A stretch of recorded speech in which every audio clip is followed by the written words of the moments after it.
Hi friends, I hope you are doing well. Today we will talk about how to fix or how to solve the problem of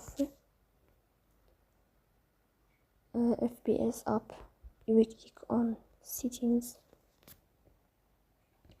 In this page, we click on apps, default apps, app settings.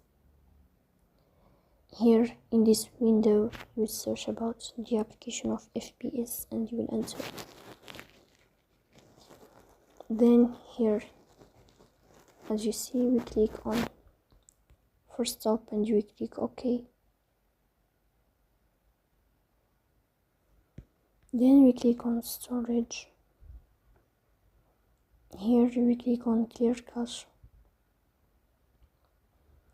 In the end, you will turn off your phone and you will restart your phone again to fix that problem. So please don't forget to support us by liking.